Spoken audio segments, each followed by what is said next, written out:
Mike Taylor Live is presented by Texas Cheer Liquor.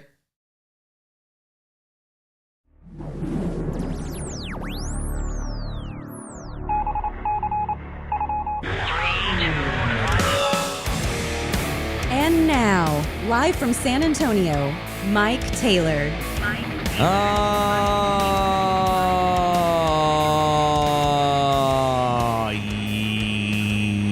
Yes. Well, we're back, bitches. How you boys doing? It is good to have all of you boys up in here on this Wednesday edition. If you indeed watch us or listen to us live, it is 10 a.m. straight up Texas time, and it is People I Want to Punch. This show is presented by Texas Cheer Liquor, Wednesday's edition. People I Want to Punch is presented by the Law Office of Orlando Kell. It is time for People I Want to Punch. Here we are again. Jump into the chats. I want to know who you want to punch. I want to know what's on your mind. Jump in here and jump on the chat. You can tip us if you want to via the super chat. You can go to buymeacoffee.com/Mike Taylor Live and tip our show. Keep us running. Keep the lights on in the room. We know we're not going to get rich doing this show, but it keeps the lights on and it keeps us employed somehow, some way, and away we go. It is People I Want to Punch Wednesday, presented by the Law Office of Orlando Kell. I want to punch my former employer. I've got notes on this. I'm not punching CEO of iHeartRadio. I think his name is Pittman. I'm punching the people that rule Sports Illustrated. That's one of my former employers. I wrote for Sports Illustrated. I promise I did. It was not an AI-generated Taylor. It was actually me for a couple of months over the summer. And I ran out I didn't have the time to do it every day. And it did not pay enough, honestly. And so I needed to do something different. But for a couple of months, I was writing spots. Some of you boys remember I was writing blogs for SI. Did you see the big SI story that came out this week, sir? According to something called Futurism, which covers technology in this world. Okay, I've heard of it. Sports Illustrated has been using technology to publish articles written by its own software. They were getting ChatGPT or whatever, their own software, to write Sports Illustrated articles. Not really surprising. Well, here's the bad part. They were putting fake human names on there and fake pictures of people. Oh, so they made up like a fake reporters, basically? Correct. Oh, okay. It's okay if you get a robot to write your piece on James Harden or whatever. Just post it and put Sports Illustrated. Don't put a made-up AI girl with a fake name and everything. That's not ethical. That can't be right. And that's not cool, man, at all. So, according to this piece, they were using this stuff. They were publishing the articles, totally written by computers.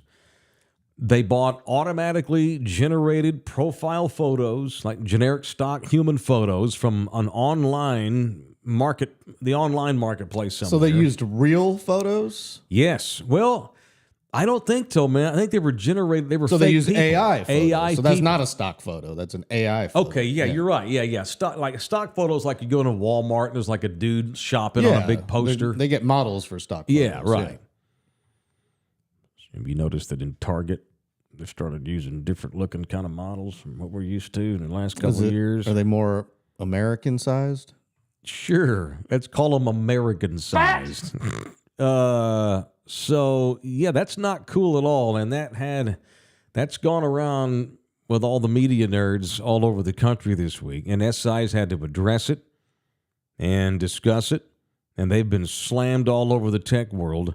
And I've even had people reach out and joke with me like, Taylor, did you actually write any of those blogs? I actually did. LG is my witness. He saw me writing those things every day. Yeah, it was a struggle, man. It was an ass whip because I just didn't have the time to commit what it takes to write a really, really good piece all the time.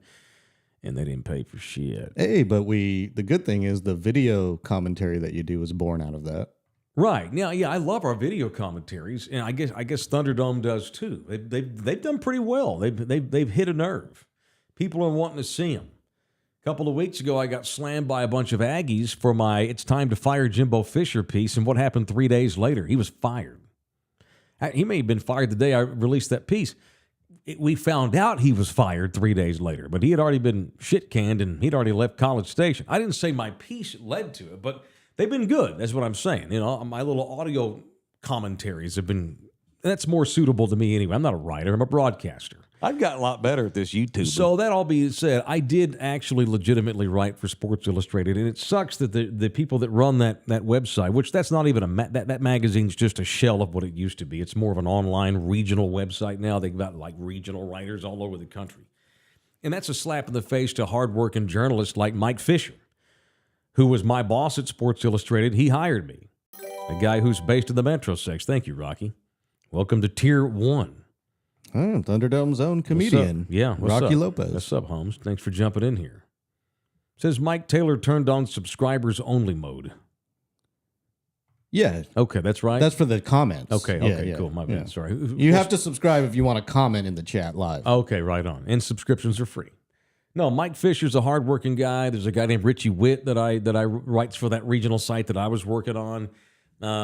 Kid named Guzman, young kid, goes to the University of Missouri, Matt Guzman. And so I met, those are the three guys that I primarily talked to. My editor was based in Orlando, Florida. His name was Jeremy. These are real human beings. Real humans are writing pieces for SI, but it looks like that they decided to accommodate the real human pieces with bullshit made up pieces by robots. Let me say this. I have no problem with AI. I don't. Now, can it be used for bad? Well, sure. People are worried about that. But we've taken everything that humans have ever invented and used it for bad in some way or the other at some point eventually by some people. I would say at least 50% of the internet now, the websites you visit on a random Google search are entirely created by AI. Right. And honest to God, man, I trust AI a hell of a lot more in some cases than I do some slapdick human. I would rather. It depends on the topic. It depends on the subject. It depends on the source. It depends on the origin of the story and what it's about. I have no problem with ChatGPT. I think if I were running a company, I wouldn't have any problem with, like, if I had writers or I had, like, let's say I worked for a PR firm and a lot of my employees were putting their own personal spins. They were writing their own PR pieces. But they were allowing like ChatGPT to give them some ideas on how to write it. And they just kind of let ChatGPT edit their stuff for them, clean it up, so to speak. I wouldn't have any problem with that at all. And by the way, this is not a very popular opinion either. They just ended the writer's strike in Hollywood because a lot of these big television and movie companies are out there letting ChatGPT write scripts and eliminating the human element. And that pissed off a bunch of writers in Hollywood. Honest to God, man, I don't blame companies for allowing ChatGPT and AI to help them write some of their scripts. That's probably going to piss off a lot of you artists out there. They're running a company. They got to save money. If I can get a piece written, if I can get a script written about Manny Pacquiao's life, and I can have it written for me in 20 seconds by ChatGPT, why am I going to pay a guy $150,000 a year to spend 6 weeks writing it? Makes sense to me. So I wouldn't burned up much at all with that writer's strike. Is at the end of the day, we just talk about TV and movies and shit. When it comes to the medical world, okay, hopefully AI can be used to like help treat diseases and help doctors. It's supposed to be helpful. It's supposed to make all of our lives easier. It is supposed to be kind of a life editor. If I wrote, I should have used ChatGPT to help me write when I was writing for SI. Like, write my own piece, but then, like, let ChatGPT clean it up for me. Let it edit my piece. I still think you need, like, a fact checker and someone to proofread it and go over it. For sure. It has every to be time. me. Right. No, I might write, Greg Popovich was an asshole the other day when he took over that microphone of the arena and chastised his own fan base for booing a guy that we all deserve to be able to boo. Write that and then have ChatGPT kind of clean that up for me and make it look prettier. I'm fine with that if it looks good. You're smirking over there. Do you hate ChatGPT? You don't hate ChatGPT. No, I think it's great, honestly. So anyway, that to be said, do you have any problem reading a made-up article about like Tim Duncan? Yeah, that I do. Now that's different. Unless it's by The Onion, I don't want to read it. Correct.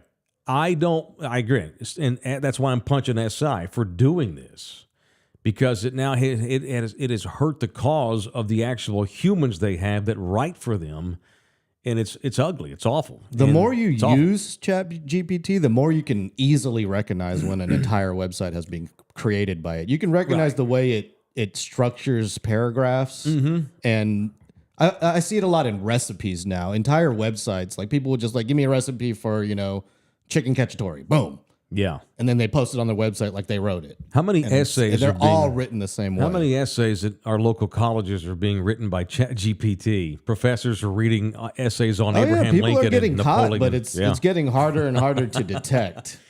I also want to punch you today, LG. Punch DJ LG, because I got here a little bit later than usual today because I had to run an errand before show, but I was not late technically. I pushed it. I got here at 9:50, but you weren't exactly ready to roll either.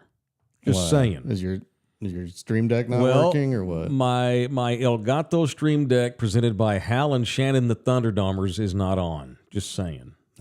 Just letting you know. You know what? Yes, it's sir. because I had to pack that up yesterday and take it to the 3 Cents podcast to use it there. Mm-hmm. And I forgot to plug it back in. So it's just sitting there unplugged right now. All right, well, punch yourself for that. All right, who are you punching today and why? Anybody you got in mind? I'm actually going to punch myself as well. For forgetting to load it up? Well, that too, Oh, but no. what'd you do now? For crashing the freaking entire 12-cup pot of coffee on my kitchen floor. The glass shattered everywhere. Let the record be showed. Like the pot? Yeah, like the big ass pot I thought that you goes knocked under the the big drip cup thing. over. The actual pot. No. Holy shit. Yeah. So he punched me last week because I spilled a huge cup of coffee in his kitchen. It looked like someone had been shot the way that splattered all over the kitchen. He was still finding little coffees. I can show you where there's splatter right now. I found some more. Of mine? Yeah, on the opposite wall. Wow, it really hit hard. It just shot up. It was like a whale breaching and just sending water everywhere. But then you break the whole pot. Was it full of coffee? Thank God. No, I was empty. I had just cleaned it and I was going to set it down. I have a little drying mat next to Yeah. my sink and I was going to set it down there. Yeah. And I know I did set Damn. it down and something happened. I was doing dishes and I turned and knocked it off and it was like slow motion, dude. You just see it just. And you never find all the shards of glass either. You're going to be No. finding shards for 2 years from You now. know, you have a little speck in your bottom of your foot here in about 6 months. Oh shit! What the hell? Oh goddamn! It's I gonna happen. ran the Roomba like 10 times over that spot. You ever stepped on like old glass? You're like, what the hell? Oh, that's from when I dropped a glass last January. Yeah, Like a I'm little sure- I'm shard. sure it's gonna Yeah, happen. Gets up in your heel. Highly unfortunate. Eddie Bermeja's in here. Want to punch the Bexar County Tax Office, whoever runs it, for penalizing me on not receiving the current information on current house evaluation from Barrett Appraisal District, which I found out is a private company and not part of the county. Boy, yeah, those tax assessors, those county tax assessors and shit. Have your taxes gone up in this house? Oh, hell yeah. I'm sure. I'm lot. sure the answer Yeah. is yes. Do you ever try to challenge and say, "Nah, it shouldn't be gone up that much"? I mean, I'm uninformed as well. So, yeah, punch them because I don't know they don't make it easy. I'll tell you that much. And and if you fight it, they will oftentimes reduce it. All you have to do is argue and show up there and tell them why. And a lot Well, of it's times like they'll- when you get a traffic ticket, if you could either just pay the fine or if you actually show up to your court date, a lot of They'll waive times it. they'll just dismiss it. It goes to show you how arbitrary the law can be. I owned a house in Victoria. They came out one year, this is what you owe in back taxes on your home. I went and challenged it, spoke before the city council in Victoria. They didn't like wipe the whole debt out, but they cut it by $1,000 simply because I showed up and asked them. And I'm like, I left there like with mixed emotions, like, okay, I'm glad that they knocked $1,000 off, but that's bullshit that I had to go through all this anyway. It's so arbitrary how they come up with some of these stupid ass numbers. It's bullsh. Leland's in here. Punch. Deadspin writer Karen Phillips and Dan Lebitard for targeting 11-year-old boy who wore Chiefs colors and headdress at Las Vegas a few days ago. Turns out the boy is Native American. He's not even white, which gives him all the rights to wear Native American gear. Navajo. Remember the black guy that used to wear the Native American garb at the Redskins games back in the 90s? That guy, he had big glasses. I loved that guy. He's dead. For 100 years, it was no big deal to shit all over Native American culture. And not that we were shitting on it, but, like, whenever they decided to call the Washington Redskins the Redskins, they didn't do it because they thought the Indians were stupid or subspecies. They thought it was a kick-ass name. They thought it was badass and made them feel like, well, we're warriors, we're the Redskins. Despite how unbelievably offensive the term was, they didn't think that when they came up with it in 1920 or whatever. I'm glad that the Native American has fought hard lately for his rights. I did not know that Dan Le Batard jumped on a kid for wearing it, though. It's funny. Dan's a type of guy that would probably pounce on things like that to run a liberal narrative. Probably got ahead of himself. Maybe he should apologize. I don't know who the hell Karen Phillips is. Sean's in here. I want to unch with a P, Coach Popovich. I remember when Kobe was going through the rape allegations, Spurs fans were vicious. The posters, ABC, another Bryant cry fest with pic of Kobe crying about his wife. The shirts, Kobe jerseys with jail cell bars over his picture. A logo showing the Colorado Penal League. All these kinds of things that Spurs fans would do to make fun of Kobe. Chance when Kobe was at the free throw line. Pop didn't say crap to the fans at those games.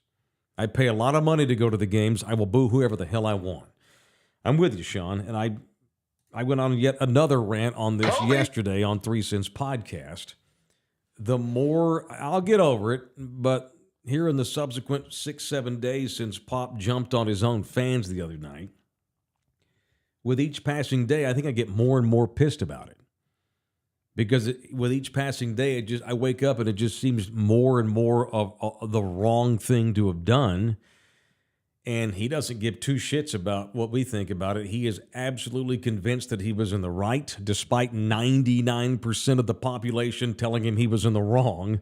He thinks he knows more than all of us. And, look, his heart was probably in the right place. I'm not saying that. It wasn't. But the action was incorrect. Certainly the timing of what he did was incorrect, and the NBA let him get away with it. He should have had his ass teed up, and Kawhi should have gotten 2 more free throws because of the technical foul that should have been launched against Greg Popovich. All right, show brought to you in part by Texas Cheer Liquor, the official liquor store of Mike Taylor Live. There are 9 total locations of Texas Cheers all over this area, which means that no matter where you live in said area, there is a spot near you that you should go to. I've got an idea for Saturday if you're looking to get somebody a gift. Texas Cheer Liquor, the store, it's store number 8 technically. It is at 410 and Military between Cheddar's and Academy Sports on Northwest Loop 410. They're having a grand reopening of that store on Saturday from 1 to 4. It's going to be a party. They got free food, free door prizes. There's going to be a DJ out there spinning tunes. It'd be so great if it was that.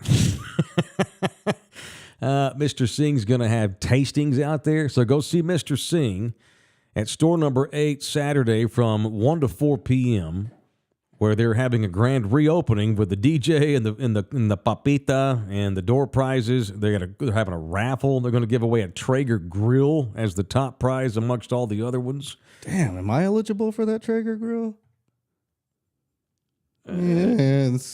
Ethically, probably not. Yeah. In corporate radio, the answer is... it's fuck no. And in corporate radio, yeah. Ask Mr. Singh. I bet you're not eligible. He wants a Thunderdome to win. Yeah. He doesn't want you to I'll win. let the people have it. Yeah, I would let the people have that. If a Thunderdomer wins the Traeger grill, you know what? I'll do a bit right now. Show up Saturday, get in the raffle, Thunderdomers. If they pull your name, Lawrence said, I'm just going to volunteer him. He and I will come to your house and eat with you on that Traeger grill that you... Oh, you're volunteering us to eat other people's food. Right, that's on the Traeger grill that they won because that they of this cooked bit. the food on for us. Sure, we'll show up and eat. Yeah, okay. I mean, who the hell don't want the mayor of sports coming over to eat barbecue at their house? I mean, you're welcome, shit, in advance. I'm trying to get people to go out and participate. So if you win the Traeger grill, hit me up, and LG and I will come to your crib at some point, and we'll eat food on the grill. I'll help cook. I don't care. I'll bring the meat, whatever. Let me know. I'm fine. I'll bring food. Let's go eat off the Traeger grill that a Thunderdome won. That's a good bit. Saturday. Great All right, bit. Saturday. Store number 8, 410 Military, between 1 and 4. Tastings, DJ, free food, whole bit. When I say tastings, I mean booze tastings. You'll have all kinds of liquor out there for you to taste. And while you're in there, buy your old man a gift. Buy your brother a gift. Dudes love to get booze for Christmas holidays, and that's what they're going to do this week at the grand reopening of the Texas Cheer Liquor at number 8 at 410 in Military. All right. By the way, here in about 10 minutes or so, this kettle is in such bad. We got to fix this kettle. Look at this. That's it. Just says 3 Cents Podcast. Yes, got our sponsor on there, which is bare. nice. Very bare-assed. We got to fix this damn kettle. Does anybody want to help us decorate this kettle? It is in need of. It is in need. This thing looks weak. It's like a Charlie Brown kettle on, because this is awful. It's just very barren. So help us decorate this kettle. But more importantly, we need you to put money in that hole right there for the kids and families of the Salvation Army in this town. That's what the Red Kettle season is all about. And I brought this in today. Brad's going to be in here in a minute, my buddy from the Salvation Army. We're going to talk about the human element of what Red Kettle season's all about. When we get all competitive, is that okay, Lawrence? Does that meet your standard? Yeah, that'll do. That's fine. Okay. The Red Kettle season's competitive. All these people go against each other. It turns into a fun contest, and it's a great bit. But at the end of the day, it's all for Salvation Army. And I want Brad to come on, and we're going to talk about why they do the Red Kettle and why it's so important to our town here in a minute. All right. So there's that. Be advised. It is People I Want to Punch Wednesday, presented by the Law Office of Orlando Kell. I also want to punch this little gal who was teaching over at Lady Bird Johnson High School. We now have a name. And again, this is why you shouldn't be doing this shit, because now your name's in the paper. And every time somebody Googles your name, henceforth, they're going to see that you were sending pictures of your bare ass to students. Remember the other day we had to vote on whether or not this one counted. The Johnson High School teacher, who did not technically have physical contact, right? But she was sending nudie pictures. So she hadn't literally pressed his flesh yet, but she was sending him pictures of herself. You said it didn't count, and Thunderdome agreed with you, so it did not count as it didn't go on the record in the 2023 Mike Taylor Live Texas female teacher diddling report of 2K23. Right? Because there was no diddling. There was no diddling, just picture sending. Her ass is still in trouble, Which though. is still criminal, yes. Oh, no question. And we have some information. And you were asking, how old is she? Because we have an update. She was 23, a very I knew it. young, straight out of college teacher. Daniela Franco, however she pronounces that, is a 23-year-old young woman who was teaching at Johnson High, is wanted on a felony warrant for child grooming. Mm-hmm. And see, this gets lumped in with all of the legit perverts out there that are like 50-year-old perverted preachers preying on 10-year-olds. This is a 23-year-old girl sending pictures to a 17, 18-year-old boy, which is wrong, but it gets lumped in the same pervert category, which is why you shouldn't be doing this shit. Yeah, you should have waited a year. I agree. He probably graduates in a year.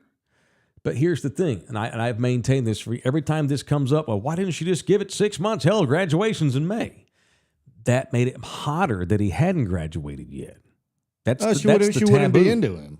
Right. Yeah. That's what makes it hot, that he's off limits. That's what I'm thinking. Child grooming is a new charge under the Texas Penal Code that went into effect September the 1st. According to the statute, a person commits child grooming by attempting to entice a child younger than 18 to engage in indecent exposure or sexual activity. On October the 17th, Franco herself came forward to the district, said she was exchanging the pictures. She has been with the district since August of 2022, straight out of college. Resigned that same day that she snitched on herself. At least she turned herself in.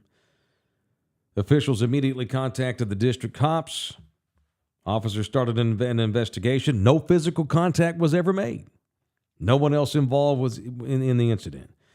So, but does it seem fair that the 23-year-old who sent pictures of her titties to the 17-year-old kid should be considered as like the same thing as a 59-year-old guy preying on 11-year-old girls? It's in my moral code, it's nowhere near as bad. But to the state of Texas, I mean, they got to classify this shit, and her dumb ass is facing jail. Stupid. It's outrageous. It's unfortunate. You wouldn't think a school as big as Johnson. Okay. Big Johnson High out there on the north side. You would not think that they would have to settle for a straight out of college 22-year-old, but man, it's hard to find teachers. It's hard to keep them, as you know. So punch Daniela Franco for sending nudie pics to the frickin' students at Johnson High. It's ridiculous. I'm sure the young man is just devastated.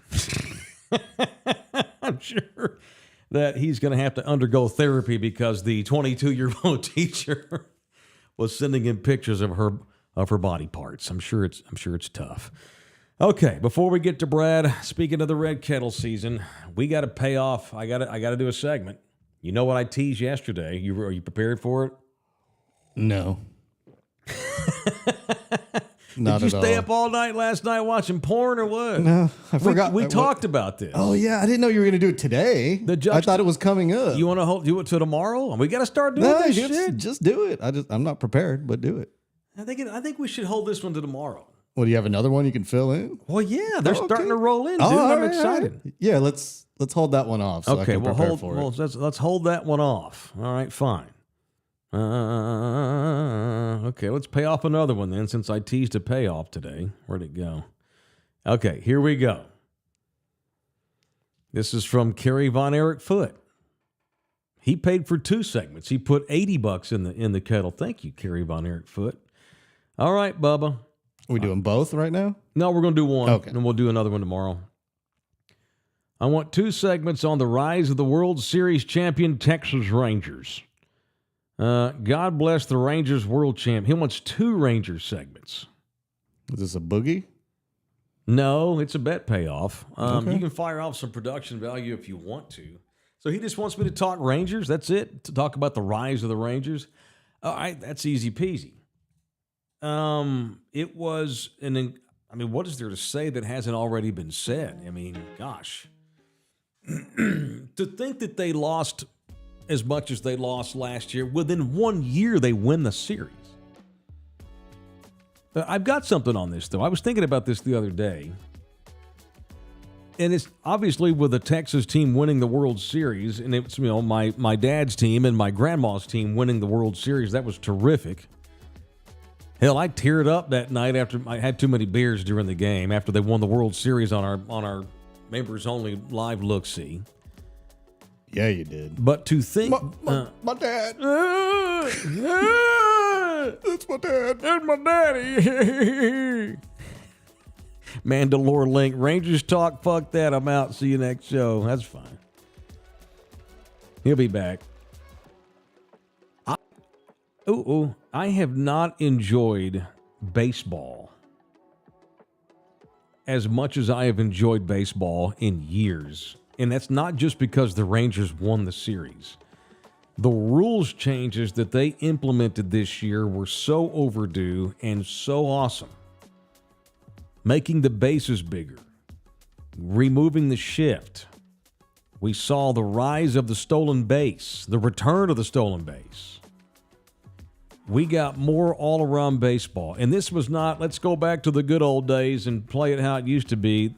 The baseball had turned into, you might as well let ChatGPT and AI fake baseball games for you. It got so over-reliant on data analysis. And I'm not anti-data analysis at all. But you can overdo anything. baseball overcompensated with all their data and stats and shit and turned the game into a giant bore. And the rules changes they put in this year were amazing. It kept me interested all year long. And then to have the Rangers go from worst to first in 1 year was tremendous. Shout out to, and I thought about, not just my dad, my grandma, the Ryan boys, like Nolan Ryan, who was the president of the Rangers when they won back-to-back pennants in 2010 and 2011. Nolan was happy. All these old Rangers that struggled for years on bad ball clubs. That Rangers team that got so close in 2011. Exercise the demons is what these Rangers did this year. It was awesome. And I fell in love with Corey Seager, the Rangers shortstop, who is the greatest all-around skill-wise shortstop I've ever seen. Ever. A lot of y'all got mad, but I'm right. Y'all are wrong. I've never seen a shortstop outside of Alex Rodriguez, who then moved and played third base for 10 years at the end of his career, which was unfortunate. Not even the end of his career. The second half of A-Rod's career was at third because the Yankees had Jeter. And by the way, let's not screw around here. A-Rod was a better shortstop than Derek Jeter was.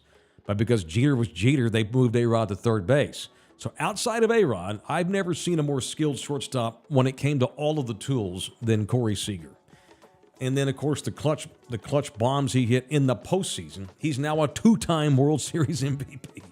He's the best damn shortstop I've ever seen. All right, so there's Rangers talk. I will do one more tomorrow for Kerry Von Erich Foot, and we'll do that other one we talked about last night. Remember, LG, when we talked about it yesterday? We're going to do that one tomorrow, too. That one. 10-4, Apricot. Right. Tomorrow, as we do a red kettle payoff, Alex Rodriguez. Alex Rodriguez. Why did I say Alex? Oscar De La Hoya. I got my Hispanic celebrities mixed up. The fake Oscar De La Hoya and the fake Dave South, the former Texas Aggies football coach, will make appearances on tomorrow's show as part of Red Kettle season. We have a lot of fun with the Red Kettle bit every year. We raise a lot of money. Y'all are starting to put money in the kettle. I appreciate it. Right around December the 1st is when Thunderdome usually kicks in and really starts to fill this kettle up. And it turns into a lot of fun. It's very competitive. It's a really good bit. But at the end of the day, there is a reason why we do this. And that's the reason why I've got Brad on with us today, my longtime buddy, Brad Mayhar, who is the most instrumental guy amongst many instrumental people in putting together our barbecues every spring and summer. He, of course, spearheads the Red Kettle campaign. He gets a lot of local people in the area, D-level celebrities like me, Brad. That's who he has collected over the years to do this Red Kettle payoff thing this year. And Brad is the PR director, media manager with the Salvation Army San Antonio location and joins us now. Hey, man, I wanted to have you on not to just promote the event you have coming up, which I want you to do, but I want to bring the human element to this because while we're having fun doing this, I don't want us ever to lose sight of why we're doing this. And every year I have you on and we talk about, how many people you've got in the shelter, where all this exactly goes. All the pennies that go into these kettles, where do they wind up going eventually? Yeah, they support our local programs. Every dollar, every penny, it stays local. So for as little as $10, you can provide a meal to someone, a warm meal, or for $50, you can provide a homeless single mother with 3 kids, 1 night of safety in a secure shelter with nutritious hot meals for her and her children. And if you're really feeling ambitious, you go all the way up to even $5,000. You can send 25 low-income children to a nice 1-week summer camp experience that they otherwise might not have the privilege of having. I'm glad you mentioned that first because so many people think, well, I'm going to give $20 and I doubt that's going to pay for 1 hamburger. That's not true. Y'all are able to stretch it pretty far.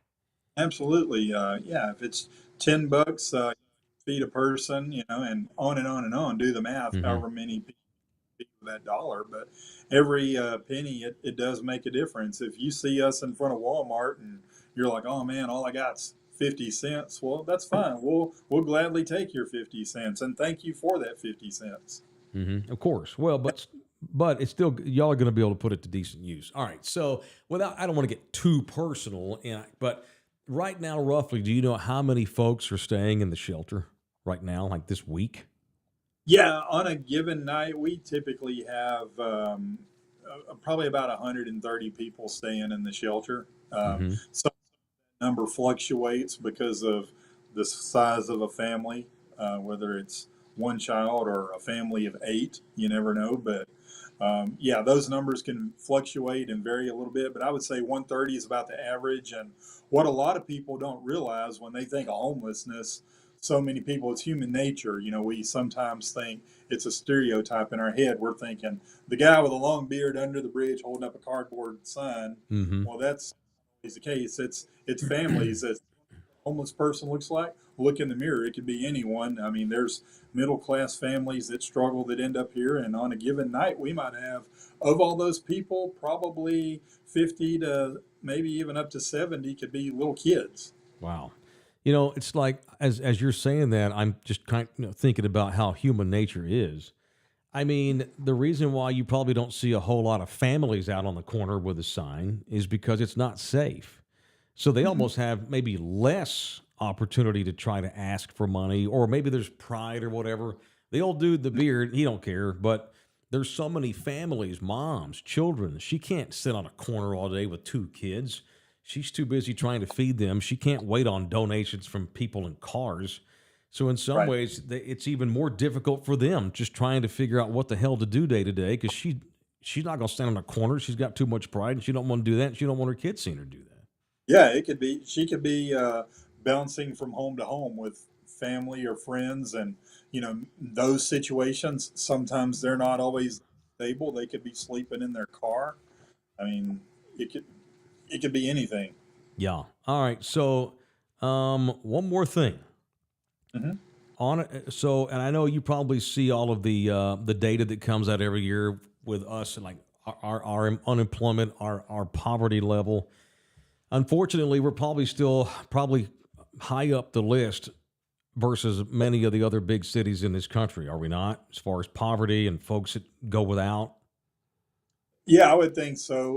Off the top of my head, I don't know what the current number would be, but I mean, the bottom line is there's a huge need in this community. And when people, we have fun. We go out in the community with this parade of kettles, and we do fun bits and crazy things, and we welcome all the fun stuff you do for us. But at the end of the day, in all seriousness, these dollars, they go to help families and individuals right here in our community. All right. Are y'all doing one of the big displays on Saturday? We are. We're going to be at Shops at La Cantera.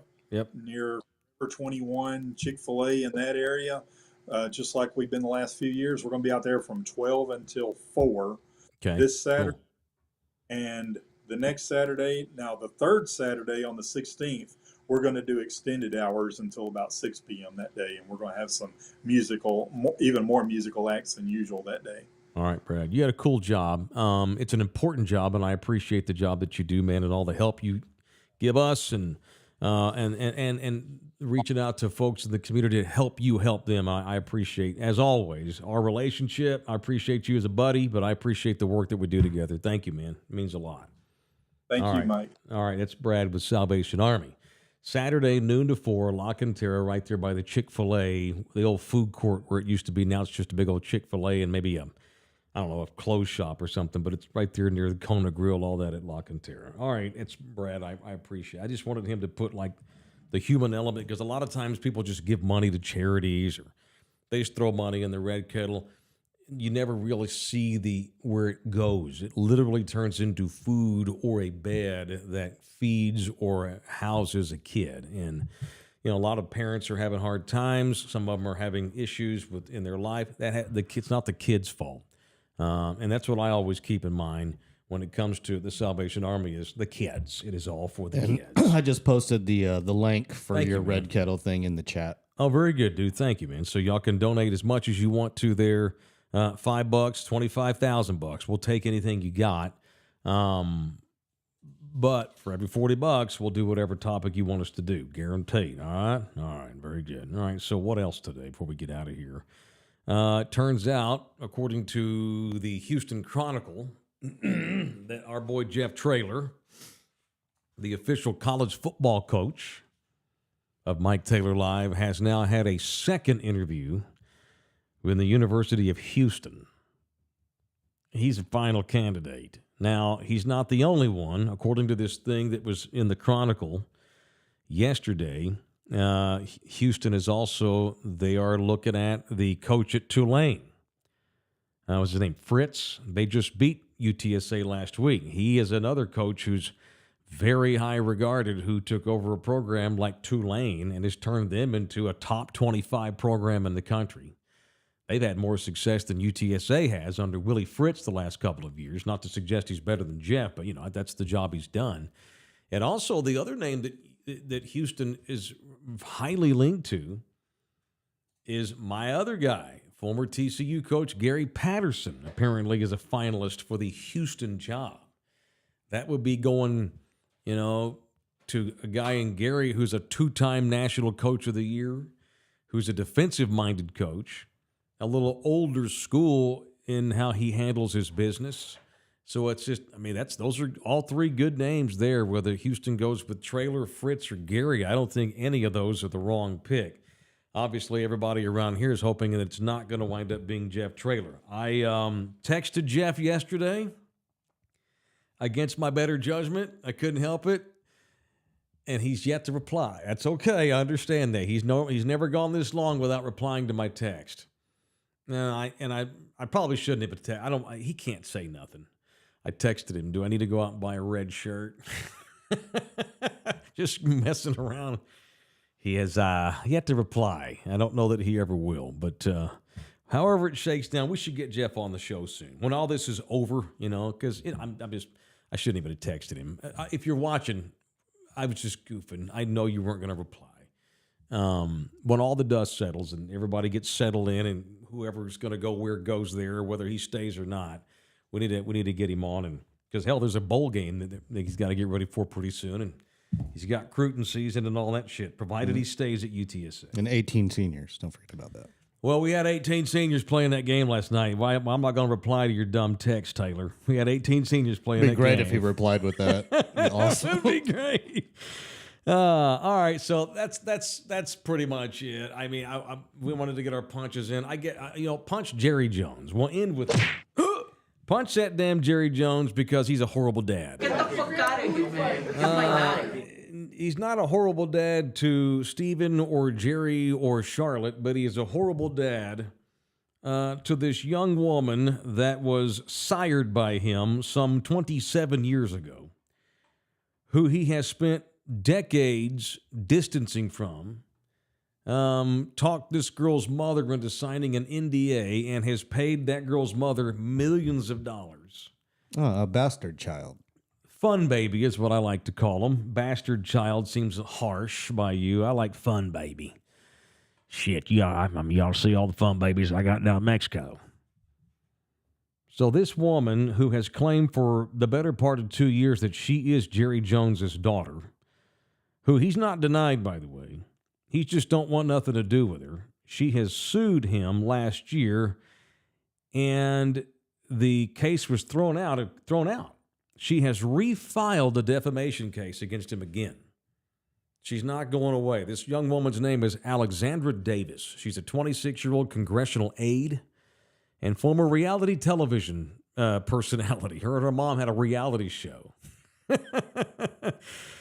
She has sued Jerry and Jerry's two lawyers, Donnie P. Jack and Jimmy Wilkinson. I'm not making that up. Donnie P. Jack? Donnie P. Jack. All right. P. Is it? It's a solid name. Donnie P. Jack. Of course, Jerry's got a lawyer named Donnie P. Jack. And Jimmy Wilkinson are Jerry's lawyers, longtime Jones family lawyers. She is resued because her attorney says that even though some of that stuff got thrown out, there's other things that have not been thrown out. And she's filing a defamation case against Jerry this time. So what she wants Jerry to simply acknowledge that he's her daddy in public. That's it. That's all she wants. She's 26. The money got cut off at 18. Probably losing. Maybe she needs a little more money. She just wants to be recognized that that's my father. You know, she can't let this go. I don't blame her. You know, I don't know why he just don't come out and say, yeah, I fucked up. 30 years ago, I fucked up and I had a baby and blah, blah, blah. Just no one's going to think worse of you. These rich guys and trying to pay everything, they try to pay off all their problems and they wind up looking worse for it. You know, he's so worried. What are you worried about? Her getting a piece of the Cowboys pie? Probably.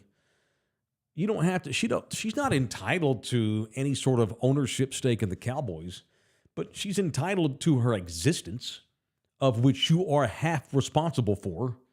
At least have the common fucking decency to say, that's my kid. And that's it. That's all. I think that's really all she really wants. But she's filed a defamation suit because what Jerry's lawyers said last year and earlier this year was that she was extorting him. And they say, the Cowboys lawyers, Jerry's lawyers say that she was in cahoots with Jerry's ex-son-in-law. You know, his daughter Charlotte got divorced a couple of years ago. And they think that this woman and the ex-husband of Jerry's daughter, his name is Shy Jones. He's the guy, remember a few years ago, the dude was cleaning Jerry's glasses for him? They showed that Fox went up to the press box and showed Jerry, and there's a dude that was cleaning Jerry's glasses. He's like doing this, and then he hands the glasses to Jerry. That was his son-in-law. Clean my glasses, boy. Well, that guy got divorced with Jerry's daughter. And as soon as that guy got divorced, it was apparently a really, really nasty divorce. That's when we found out, oh, by the way, he's got a fun baby that he's been paying off for years. Oh, by the way, Rich Dalrymple, the longtime public director, is a gigantic pervert who was filming cheerleaders in the locker room. That's when then we found out, oh, by the way, Rich Dalrymple was also filming underneath Charlotte's skirt during the draft on NFL Network, which and their claim is that she didn't mind him filming her live on television, that they were doing a bit. That's what they said. That's what the ex-husband claims, that was part of their bit. They were doing some sort of weird sex fantasy on the NFL Network during the draft. Anyway, Jerry's lawyers say that Jerry's illegitimate daughter, his fun baby, his bastard child, as you said, was in a cooperation with the ex-husband. And she says, that's bullshit. I have nothing to do with that. I did not out any of that. I didn't know any of that. All I want is to be acknowledged by my father. And not only will he not acknowledge me, now he's going to sue me for conspiracy? That's outrageous. So now she's countersued him. It's a mess. All this could have avoided had he just been her dad. Just be a dad. And it's avoided. It's absolutely ridiculous. All right, that's it. We're done. Love y'all hard. We're back in here tomorrow for Fart Drop Thursday at 10 a.m. As far as show, I feel like we have so much going on these days. If you are at La Cantera Mall this Saturday, doing some Christmas shopping or whatever, between the hours of noon and 4, go out there and put some money in the 3 Cents Podcast kettle. Here it is. There's the logo. Are you forgetting something though before we get out of here? No, I'm not. I'm gonna end with this because we're due. All right. I'm gonna end on a high. What you're gonna end with? What? We got this. So y'all donate money to the kettle if you're at La Cantera on Saturday. I'm gonna have this kettle with me all day Friday at the liquor store. All right. So before this thing shows up at La Cantera Saturday, I'm gonna have this with me at Texas Cheer Liquor, the location by Johnson High, coincidentally. I'm going to be there all day from 10 a.m. to 9 p.m. Friday. That's 2 days from now. It's at Boulevardy and Evans. What? I'm going to be there at Boulevardy and Evans, all right, from 10 to 9. Be there all day. So come and buy some booze and donate to the kettle. I'm going to have the kettle sitting right there on the register, on the desk, right by the cash register. And for those of you that don't fear technology, there's a QR code on the top of that thing. There absolutely is. You can put cash or you can scan your phone and do it the easy way. All right, I'll give you the option. So I'm going to have this thing with me all day long at Texas Cheer Liquor at Boulevardy and Evans, and I'll promote this again. All right, let's end on a high, shall we? It's time for a 2023 Mike Taylor Live Bagtastic Voyage Challenge Championship report of 2K23. And the results are in from yesterday's matchup. A blowout One of the biggest blowouts we've ever had in the history of this bit, but not an all-time record. Close. We once had 94% is the all-time record. James Harden almost broke it. Fitting that he'd be the guy that almost broke the record. James Harden garnered 93% of the vote from Thunderdome in his matchup against Denver Broncos coach Sean Payton. So James Harden advances in blowout fashion. He spanked Sean Payton the way the Spurs have been getting spanked lately. So James Harden has advanced to the second round, where he will play to the winner of today's matchup, which I'm going to post right now as we sign off. All right, let's see. Pull a poll out. Let me pull my poll out. Today's matchup in the first round is the wife of Tyler's own Patrick Mahomes. It is Brittany Mahomes. Biatch. You know, it's funny. She's actually, her little profile has taken a bit of a back seat this season. She made a spectacle of herself during the Super Bowl run this past winter. I have a feeling she's pretty comfortable in the back seat. Well, especially if it's Taylor Swift. You know, Taylor Swift has showed up at the Chiefs games and taken all her little attention away. But what is she supposed to say? She can't throw a fit because Taylor Swift's in the booth taking her shine away. Now, so what she's done is she's just accepted it. She's been partying. She's hung out with Taylor a couple of times. They've been seen out. Kelsey, Mahomes, Brittany, and Taylor. They've gone out a little bit. And they're high-fiving in the booth after touchdowns and stuff. But Brittany Mahomes is there. She is taking on the creator of PayPal. Isn't that what he created? That's how he first got onto the scene? Was it PayPal? I mean, calling him the creator is giving him a lot more credit. He's the guy who made money off of mines in Africa. I'll just say that. Well, there's a lot of diamonds in Africa, and he helped get them out. Yeah. You ever seen that movie Blood Diamond? Was he into that shit? Yeah, pretty much. I have seen His parents Blood Diamond. were. I thought Leo was terrific in that movie. His dad also married his stepsister, or something like that. Yeah, he pulled a Woody Allen. Freaky. Yeah. He did pull a Woody. Shoved it up her Allen. It is Elon Musk. He is up against Brittany Holmes, the creator of, mine hunting and PayPal and the world's richest man, Elon Musk. Nice picture you pulled of Elon there, Holmes. Good Lord. Look at Brittany. She has that resting bitch face that is just comes natural. And then Elon Musk. Good Lord, son.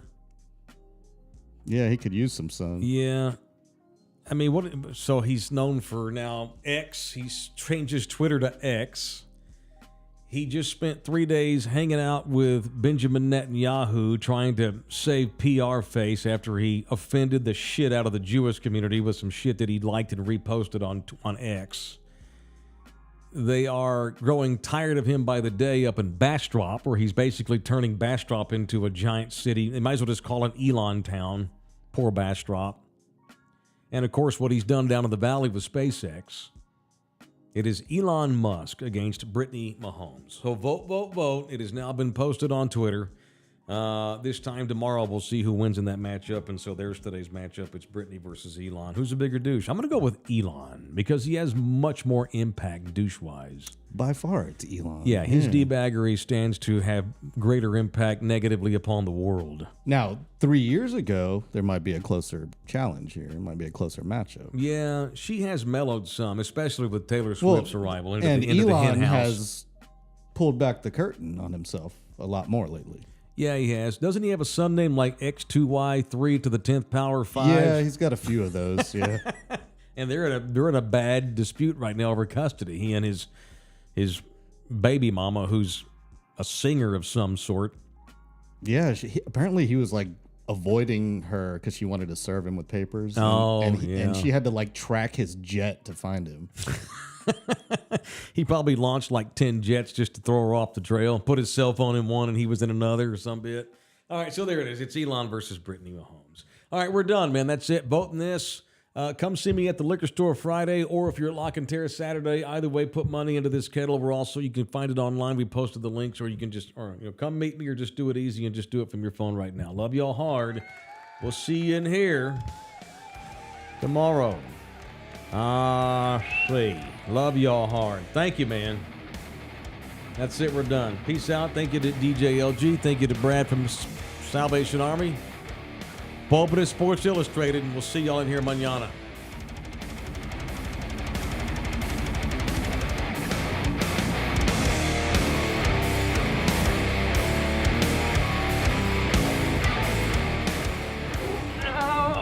Come back, you puppy!